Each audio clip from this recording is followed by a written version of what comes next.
There were 7 little Indians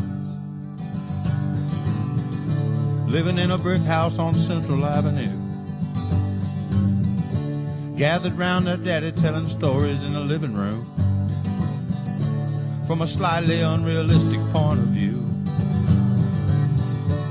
And Mama was off yonder in the kitchen somewhere, boiling up some hot water for them all to get up to their necks in. And the 7 little Indians knew if the rest of the tribe ever scrutinized their household, somehow it would not pass inspection. The big chief railed on and spun his tales of brave conquests, about the movement of his little band up to Alaska where the caribou run free. You see, he'd done time up there putting in telephone lines for the army during World War II, and he even brought back a picture of a frozen mastodon for the little Indians to see, and some mucklucks and some sealskin gloves and a coat with beads around her collar. His wife kept them in the mothballs underneath the Hudson Bay. Every once in a while he'd get wound up in one of his stories. He'd put them all on and dance around that little TV screen light like it was some campfire blazing away.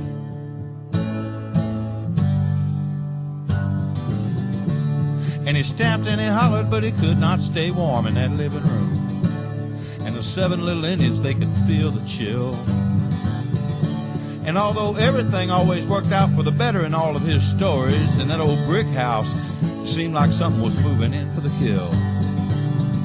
Blazing like a trail shot through the eyes of the 7 little Indians, blazing like an arrow shot from Cochise's last stronghold out in Arizona, blazing like the sheets of light dancing in the sky up above Anchorage, blazing like a star shot down to the ground back home again in Indiana.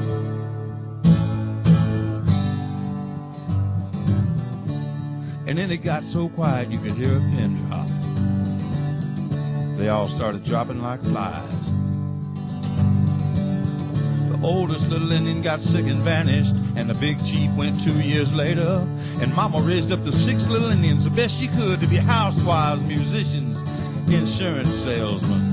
They all shared this common demon. You see, all the characters in the big chief's story were named after the 7 little Indians. And like I said, in his stories, everything always worked out for the better.